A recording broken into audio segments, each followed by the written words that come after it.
Good morning.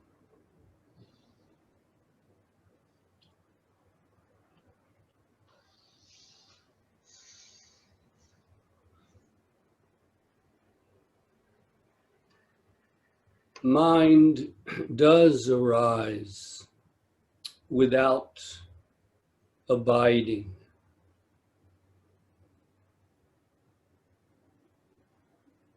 As we patiently polish the mirror of our mind,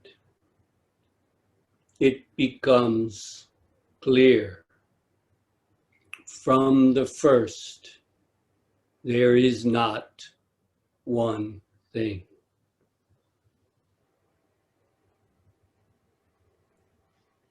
One way of expressing this not one thing is our original face, our true countenance or face, not putting on a face, as we say, for others or for ourselves, but manifesting our original face and the original face of everything.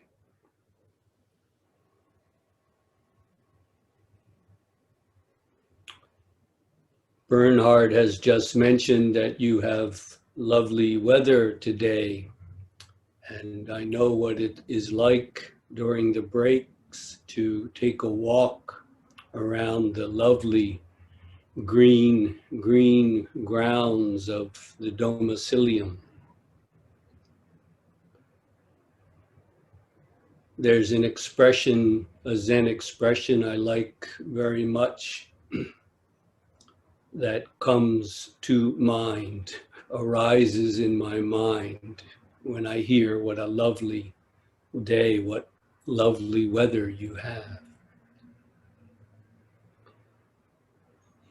The expression is,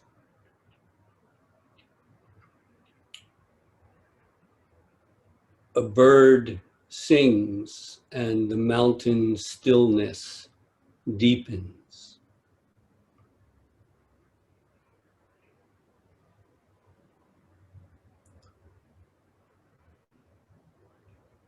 A bird sings and the mountain stillness deepens.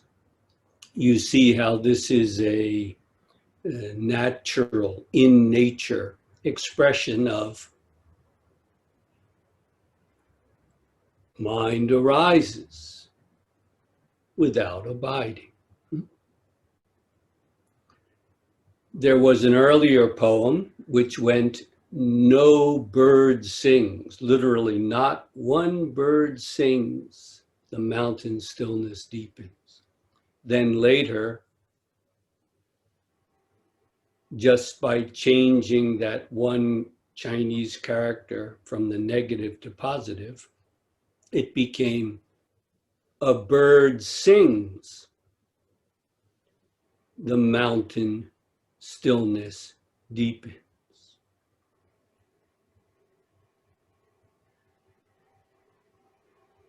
Do you see what this means in our practice?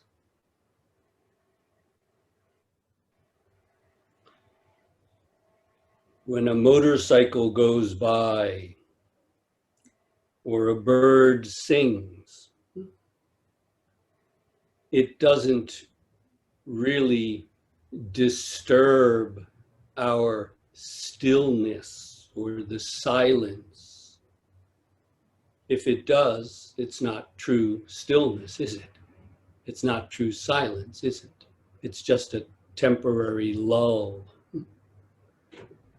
But if it is genuine, no matter how much noise, confusion arises, the mountain stillness deepens.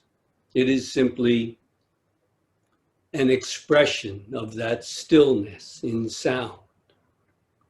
Once again, the sound of a bird, lovely, wonderful, or the pain in your knee,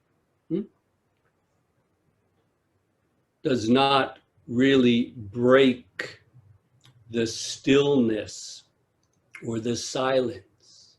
If it's genuine, how to say it, it is simply giving expression to that stillness, that silence. There is no opposing position.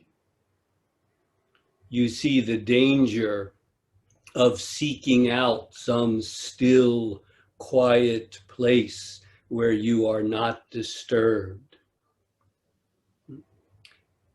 In a way, of course, in beginning practice, it is helpful to find a quiet, peaceful place to practice. One of the reasons you are at the Domicilium now. It is a wonderfully appropriate place. But the point is not to dwell, to abide in some little silent place away from the world. Tomorrow you will be returning to the world.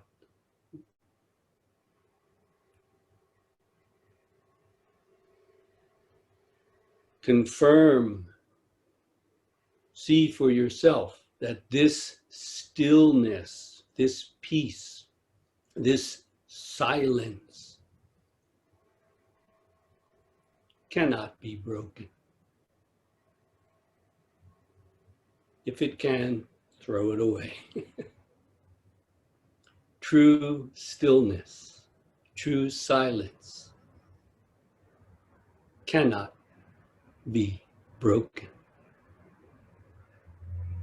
Confirm this for yourself. We began the first day briefly with great trust based on our experience, not blind belief, but based on our experience.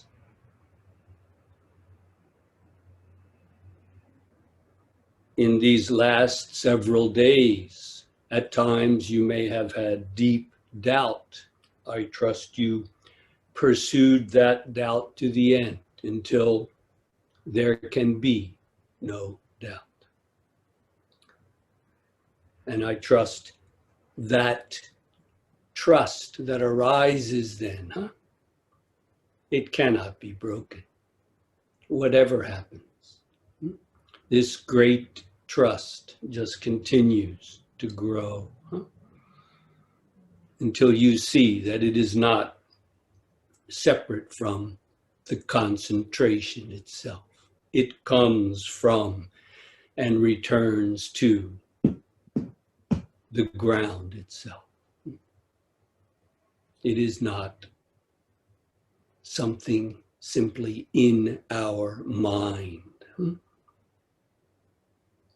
It is much more fundamental than that.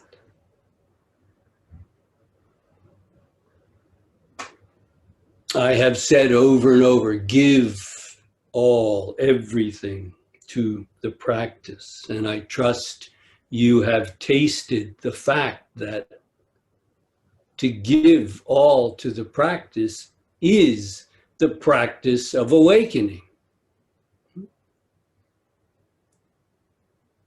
Half-assed practice, 50% or even 90%, giving ourselves pretty much, but just in case holding back a little bit. Well, this is not practice at all. That is not being able to get there from here, as I mentioned yesterday. You can't get there from here. Half-assed practice is trying to get somewhere. Do you see? That is the fundamental delusion, isn't it? Where do you need to get to?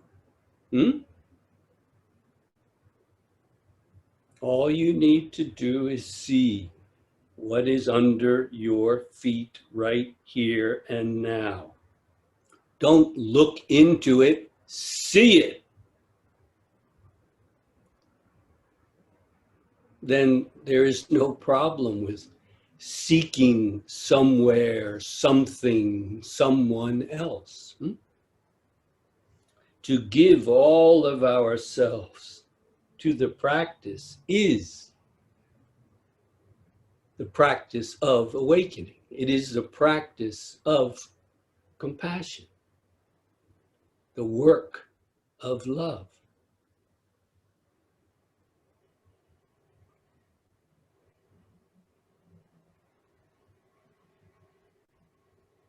I trust this retreat, you have what, a good 24 hours left, huh? To continue that practice to the very end, to the very end. I trust you will make a solid foundation, so to speak, for the lifetime of practice. Maybe after this retreat, you will decide, at least now, this isn't my way. This isn't what I'm into. No, there's other things I need to look into now. It's fine. But you know what this is and what it's about. When you realize this is what must be done, the foundation has already been laid.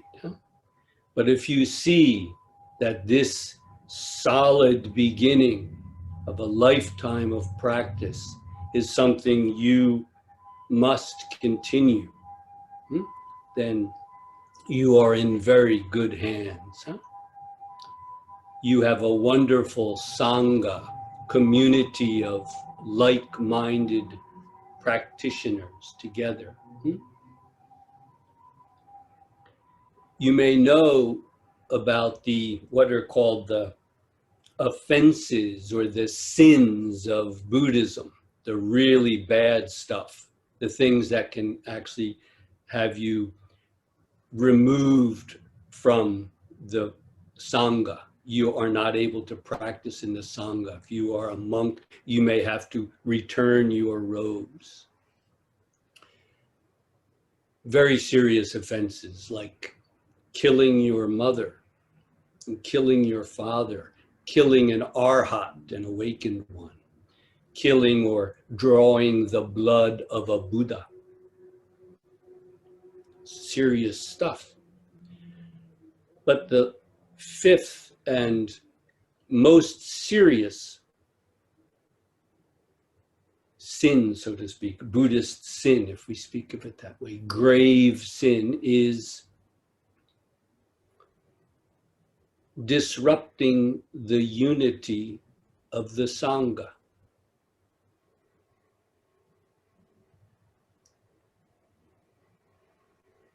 Isn't that strange? This is worse than killing a Buddha? To maybe have a little disagreement in the Sangha? What's wrong with that? To disrupt, to create tension in the community of practitioners. A disagreement, not just a disagreement, but to disrupt, to cause a serious problem in the Sangha. This is considered the worst thing to do in Buddhism. But I trust you already have a sense of why this is so, Working and living together for the last week now, you see how marvelous it is to have a like-minded group of people to practice with. Mostly you are in silence, yes. But in that silence, sometimes there is very profound communication, isn't there? And that unity, that oneness of the Sangha, the practicing community, is very valuable. You know the three treasures, the Buddha, an awakened one, the Dharma, the living truth, and the Sangha, the community of practitioners. So I urge you to do what you can to preserve the unity of the Sangha, to work together for the benefit of all. If you can, come together sometimes and practice. There are several groups in the München area. If you are not too far away, I hope you will sometimes join and work and practice together for yourself and for the others. This can be a valuable part of your practice. Practicing by yourself sometimes, yes, it's not a social event. Sometimes you should, by all means, sit alone at home if you can for a sustained period. Forget the watch, the clock, the timer, and just sit. But it is also precious, valuable to practice with and for others. So please take this to heart, to preserve, to maintain the unity of this Sangha so that you can practice with and for others.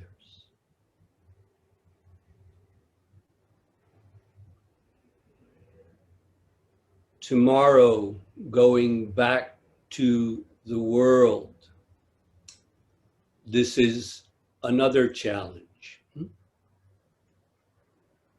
but it is a very good one because it requires that you, in a sense, get up from your cushion after a week, to get up from that cushion, clean it off, put it away, and to, so to speak, return to the world.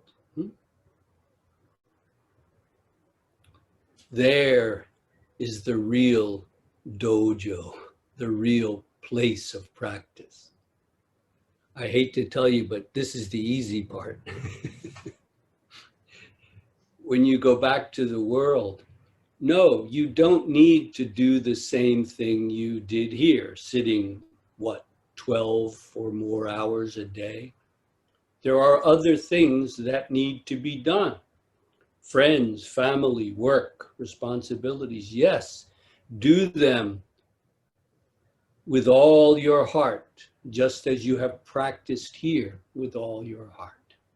And you will see, if you have realized something here, it will be there just as well.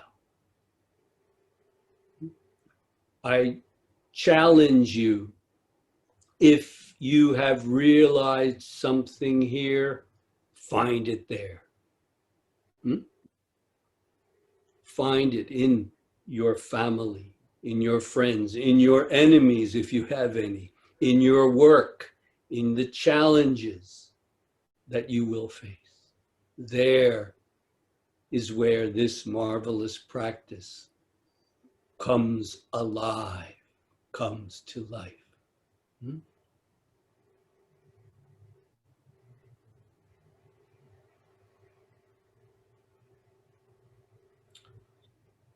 Although at a distance online, I'm in Kyoto, Japan, but we can be in touch online. So after the retreat, if you feel the need to be in touch, I am here for you. If you don't have it already, you can get my email from Bernhard or someone, and we can be in touch, and then perhaps do Skype or what I call original FaceTime or Zoom, whatever. It's not the same as one-on-one in person, but I trust you have seen this week. It can help. It can help. And I'm here for you. You might want to take a day or two after the retreat. Get back to your workaday world and then see, does this practice really call you or not? If not, well, okay, maybe you can put it aside and maybe it will come back eventually. But if you see this is what must be done, you are in a very good place. Having given yourself for a week, made contact with others, and now, well, from tomorrow, to go back to the world. And of course, when you can, hopefully morning and or evening, practicing in a way that does not disrupt your Sangha at home either, your family. Maybe get up before they get up and sit then, so that you can have breakfast together, for example. You don't need to imitate what was going on here at the Domicilium when you go home. When you go home, go home. Find it there. I trust you will see what I mean soon enough.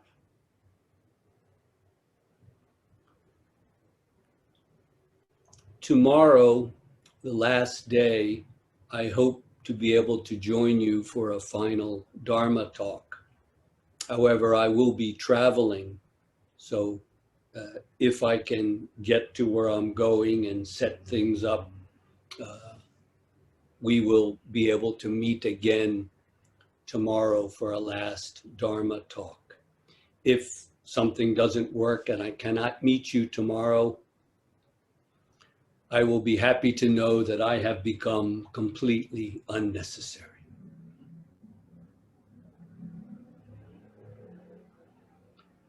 Today, we have the last chance for the online encounter or one-on-one after the Dharma talk. Please make best use of this precious opportunity.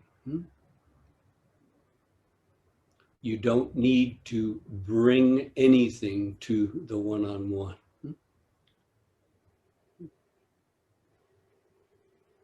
It's better not to bring a thing, but certainly to give all of yourself without bringing a thing.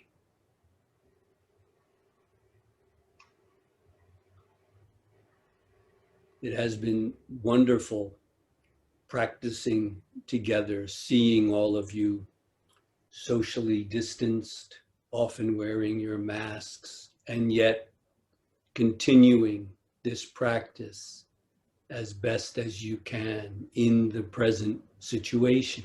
Yes, yes. If it's not alive here and now, it's not alive. And it's wonderful to see you physically coming together like this. I know it must have been quite a challenge, quite some work, some preparation must have been needed. But I trust it has been useful and valuable for yourself and for those around you as well, to practice in silence mostly, but together as one. It's a valuable, precious, marvelous practice. I could only join you a bit, but it has been marvelous indeed. I have enjoyed every moment of it. Please continue giving yourself to the very end of the retreat, then please do take care to return home safely. If you're very tired or sleepy, maybe have a cup of coffee or take a rest before driving or going home. Please do return safely. You may not realize how tired you are, so do take care.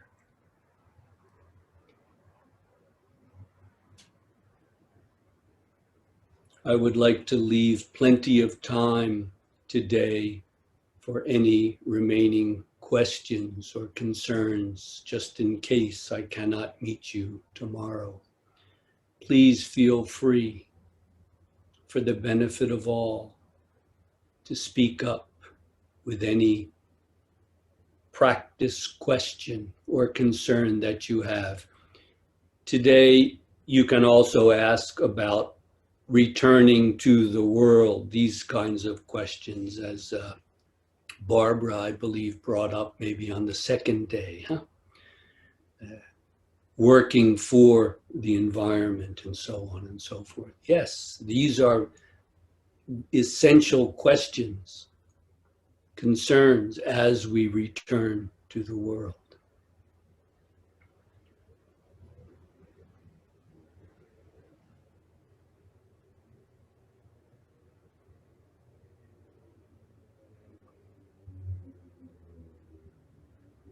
As always, thank you for listening so intently.